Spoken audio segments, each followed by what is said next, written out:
Нынче вечер хоть куда разомкнулся навсегда круг забот. И в шумном зале звуки музыки летят. Вижу ваш случай. Უსულიბოდვა იმის შესახებ, რომ ივანიშვილის კობახიძე იქ არის, სადაც საქართველოს ხვალინდელი დღე იგეგმება და წყდება, გრუზინსკაია მეჩხეს აშხაბადური პატაკის შემადგენელი ნაწილია. უფრო ზუსტად კი ცეკას ინსტრუქტორმა ღია გზავნილი გააგზავნა. აქ ვართ. მოსკოვში საქართველოს ხვალინდელი გეგმა და დღე არ არსებობს. კრემლის მხრიდან საქართველოს სახელმწიფო გაუქმებული და მკვდარია. ჩემს ხელთ არსებული ინფორმაციით აშხაბადში ჩასვლის მიზეზი ყასაბთან ოლიგარქის მოქმედი ირაკლის დერეფანში ვითომ შემთხვევით შეხვედრა და გამოლაპარაკება იყო. მოლაპარაკებისას კი ის მას ეტყოდა იმას, რაც ამან დააბარა. ამავე ინფორმაციის თანახმად აშხაბადამდე ეგრეთ წოდებულ ქვედა დონეებზე ამიტომ შეხვედრის შესახებ კონსულტაციები გაიმართა, რომლის პირველადი შედეგი ის იყო, რომ კობახიძე თურქმენეთში უნდა ჩასულიყო, თუმცა ბოლო მომენტში დერეფანში გადაყრა გაუქმდა. რუსეთის მიმტაცებელი არავის სახელად ირაკლის არ შეხვდა. მოთხოვნა მარტივი იყო, შემხვდეს ის, ვინც გრუზიას რეალობაში რამეს წარმოადგენს. ივანიშვილი კი დიდი ალბათობით მოსკოვისგან ახლა ახალ გარანტიებს ითხოვს, იმის გათვალისწინებით, რაც მას ვაშინგტონიდან, ბრიუსელიდან და ლონდონიდან ელოდება. ალბათ მიხვდით, რას გულისხმობ? კი, პირად სანქციებს, რომელიც გომელაურის მოსამართლების და სხვა წვრილფეხობის დონეს გაცდება. მარტივია შეხედე პროპაგანდას და ვისაც ყველაზე მეტად ურტყამს, იმის შიში აქვს. შიში რა დარწმუნებულიც არის, ამიტომ დაჯღაბნა ახალი წერილი ვითომ ფილოსოფოსმა, ოლიგარქის პირადმა დუგინმა და ასე შემდეგ. ვიცი ახლა რაც მოგიყევით, შესაძლოა მაყურებლის ნაწილს მუცლით მეძღაპრეობა ეგონოს, მაგრამ თქვენი დასკვნა თქვენ იცით და აქვე ერთი აზრით საინტერესო ამბავი, რომლის შესახებაც ჯერ კიდევ აგვისტოს ბოლოს გახდა ჩემთვის ცნობილი. თავიდან არ მეჯერა, მაგრამ BBC-ის საგამოძიებო ფილმის ეთერში გასვლის და ევროპის მიერ ივანიშვილის რეჟიმისთვის უმძიმესი გადაწყვეტილების შემდეგ უვიზო რეჟიმის დიდი ალბათობით გაუქმებას გულისხმობ, ერთგვარი ფაზლი დაალაგდა. ამბავი კი ასე იყო, ოცნების ერთ-ერთმა ცნობილმა სახემ, რომელიც ახლა ეკრანებზე აღარ ჩანს. კაბინეტის შეცვლის გამო ქართულენოვანი რუსული პროპაგანდის წარმომადგენლებთან შეხვედრა გამართა. შეხვედრიდან გამოსული ინფორმაციის თანახმად ასეთი რამ ითქვა. შემოდგომის ბოლო ახალი წლები მძიმე იქნება. საერთაშორისო ამბები ზეწოლა მოემზადეთ, გაუძველით იქნებ როგორმე გადავაგოროთ. BBC-ის ფილმის ეთერში გასვლის შემდეგ ეს ამბავი გამახსენდა. ბუნებრივია, ოცნების ცენტრში ბრიტანელი ჟურნალისტების მუშაობის შინაარსის და ეთერში გასვლის სავარაუდო დროის შესახებ ყველაფერი იცოდნენ. შესაბამისად, დასკვნა თქვენ გააკეთეთ. ამ ყველაფერს ის ემატება, რომ მიუხედავად დისციპლინისა ბოლო პერიოდია პროპაგანდას დაბნეულობა ეტყობა.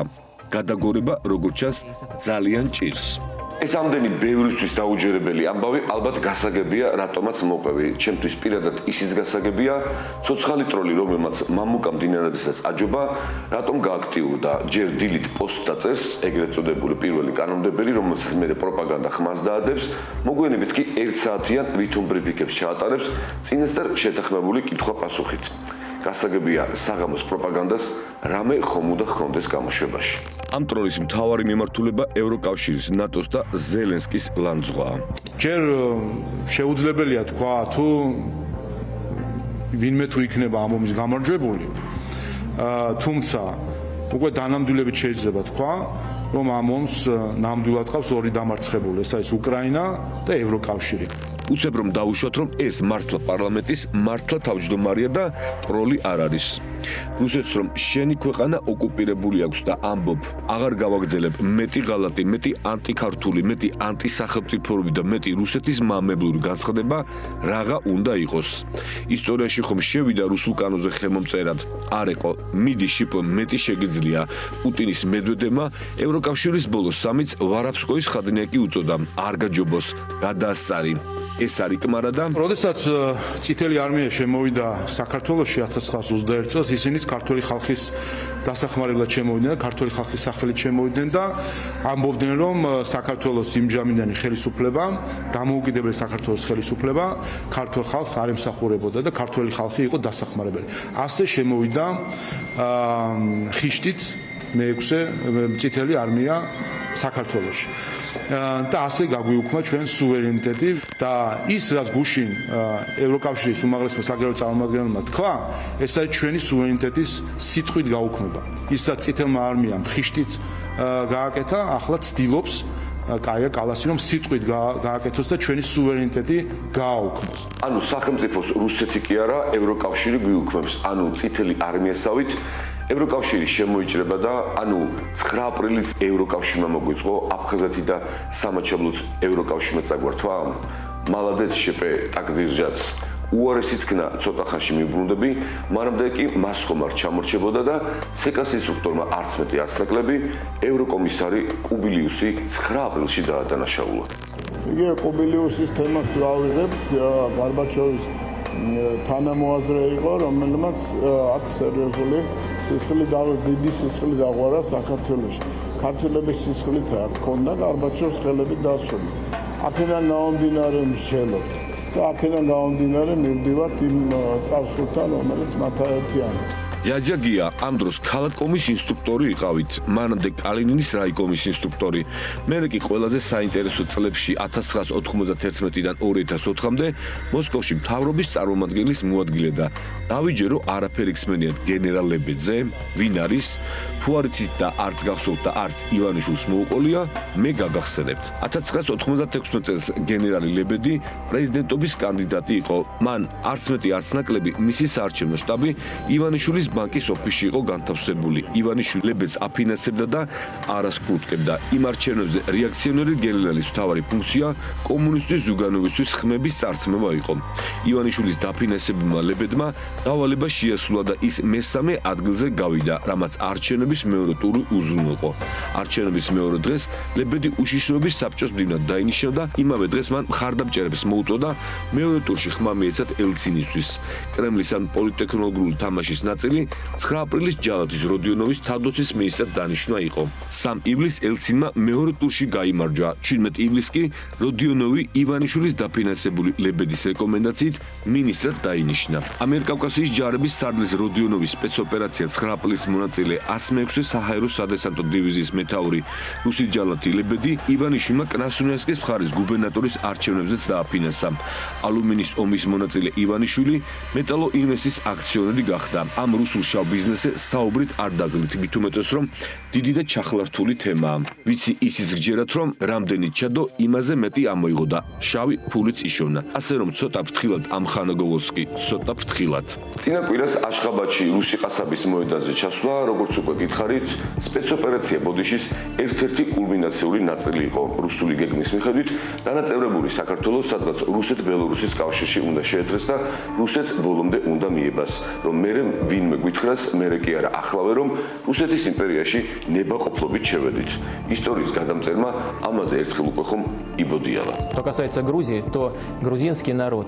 ქართველიერი ყოველთვის ახლობელი იყო რუსეთისთვის. შეგახსენებთ, რომ საქართველო თავისი ნებით შევიდა რუსეთის ფედერაციის, უკაცრავად რუსეთის იმპერიის შემადგენლობაში და მაშინ როცა ის შევიდა რუსეთის იმპერიაში, მას არ ჰქონდა არც სამხრეთ ოსეთის და არც აფხაზეთის ტერიტორია, მაგრამ ახლა ამას უკვე მნიშვნელობა აღარ აქვს.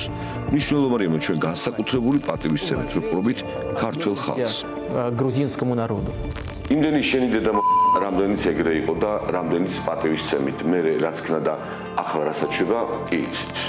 ისტორიის ამ ბოდვით ნაწილზე კი 1993 წლის 30 ოქტომბერს თბილისში რუსეთთან სამარაჯამო ერთობის ანუ გეორგიევსკის ტრაქტატის 200 წლის იუბილე გამახსენდა. ამ ჯოჯოხეთური თარიღისთვის დიდი ფილმი წიგნი ფიცისა გადაიღეს. ისტორიის გაყალბება მაშინდელი საბჭოთა პროპაგანდის თვალსაჩინოება, როგორ ვთხოვდით, ერთმორწმუნე რუსეთს მფარველობას. არ დამეზარა და კიდევ ერთხელ ნახე და კიდევ ერთხელ დავწუნდი, რატომ მიისაკუთრეს გმირი მეფის სახელი, ქართკახეთის მეფის და არა საქართველოს როგორც მას ერთხელ შპ უწოდა. იდეისაგან დაცლილი ძალაუფლების შენარჩუნების შიზოფრენიით შეპყრობილი დიქტატორული რეჟიმების მთავარი საზდუხომ ისტორიის გაყალბებაა. წიგნი ფიცისა რა დიდი დატვირთვის სათაურია, ვითომ მას მერე არც ღალატი და არც ტყუილი და არც დაპყრობა არ ყოფილა. სად გამახსენდა დიდი ხანია აღარ მიხსენებია ჩემი დაკვირვების ობიექტი, რუსი პოლიტიკოსი, სოლიდარობა მშვიდობისათვის ლიდერად წოდებული საქართველოს ნეიტრალიტეტისა და რუსეთ-ბელორუსის კავშირში შეთრევის ღია მომხრე მამუკა ფიფია, რომელიც გეორგიევსის ტრაქტატი 2-ის გაფორმებას ითხოვს.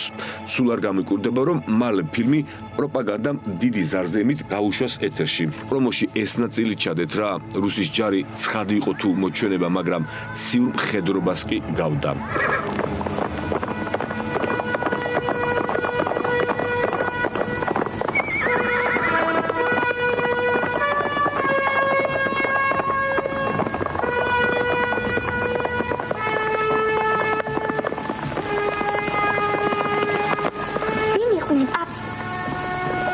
აბერტიშვილ. მეც ველიცა. ცხადი იყო თუ მოჩვენება. ციურ მხედრობას საგავდა. დროშადე თუ ფრიჯვარი იყო. მოჩვენება კი არა, ცხადი იყო.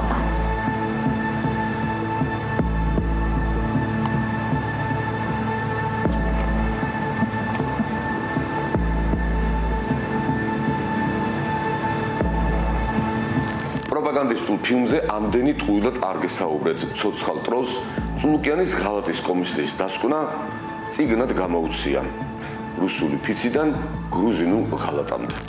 გამოიცა საბოლოო რედაქტირებული ვერსია 2003-2012 წლებში მოქმედი რეჟიმის ამ რეჟიმის პოლიტიკური თანამდებობის პირებისა და პოლიტიკურ პარტიებში გაერთიანებული მოქმედი და ყოფილი თანამდებობის პირების 2003 წლიდან დღემდე საქმიანობის შემსწავლელი საქართველოს პარლამენტის დროებით საგამოძიებო კომისიის ანგარიში, ვისაც დამატებითი ეგზემპლარები დაგჭირდებათ, მიმართოთ აპარატს, მოგაცვით, დაიბეჭდა პირველი ტალღა, ასე თქვა. შპ ღალატის წიგნად უნდა აგეკინძა.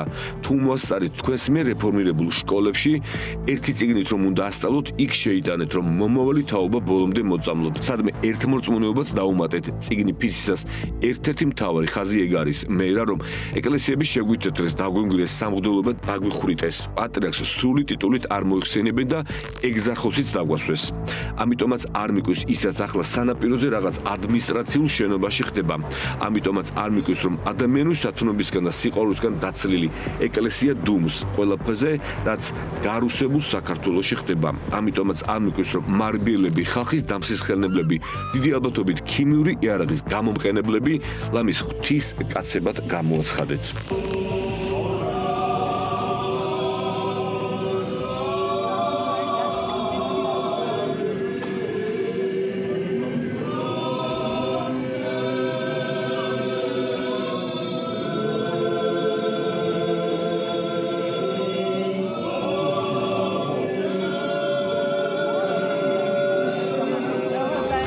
არემ ფრესკაზე ან ბარელიებზე გამოსახეთ.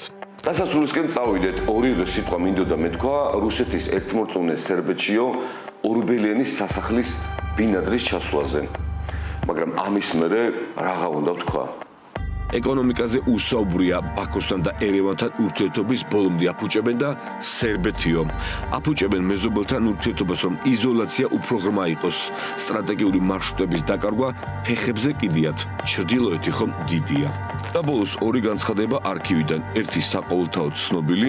მე არ მგონია და ვერ ვიჯერებ, რომ რუსეთის სტრატეგია არის მეზობელი ქვეყნების ტერიტორიების დაპყრობა და ოკუპაცია. ამის არ ამჯერა. და მეორე არ მოგსოვდა 2012 წელი ახალი პრემიერი ოკუპირებულ ტერიტორიებზე საუბრობს და რუსეთის მოსახლეობის ინტერესები პუტინს ელექტორატი ყავს. ჩვენი გადმოსახედიდან გასაგებია ჩვენ რა გვინდა და რატომ გვინდა აბსოლუტურად გასაგებია. სურვილიც რომ გაუჩნდეს რუსეთის პოლიტიკურ ხელმძღვანელობას. რომ უარი თქვას მასზე, რაც უკვე განაცხადა აღიარება მაქვს ხელოვნებაში აფხაზეთის და ოსეთის რესპუბლიკების. თვითონ პროცესი არ იქნება მარტივი, მათ რომ გაუჩნდეს სურვილი, მათაც ყავთ მოსახლეობა, ყავთ ელექტორატი და გადაწყვეტილების მიღების შემდგომაც მექანიზმის ძიებაზე რომ წავიდეს, ხოლოდ საქმე აქაც კი არ იქნება მარტივად. თუმცა ეს გადაწყვეტილება მე არ მაქვს ხელოვნებაში ვინმეს მიღებული აქვს და მე რაიმე ინფორმაცია გამაჩნია. სულ მალე პროპაგანდა ტერიტორიული მთლიანობის ბოდვას რომ შემოგთავაზებთ და აშხაბადში ბორიალს რომ ლამაზად შეგიფუთავთ, ეს გადაახვიეთ. ღალატის წიგნის გადაიკითხეთ და მზითვებისთვისაც შეინახეთ. და ბოლოს ტრადიციულად ან ჩვენ, ან ის თუ ის, მაშინ რკინის ფარდა და რუსეთის უკანალი. არ იქნება ივანიშვილი, იქნება საქართველო. დარჩება ივანიშვილი, არ იქნება საქართველო.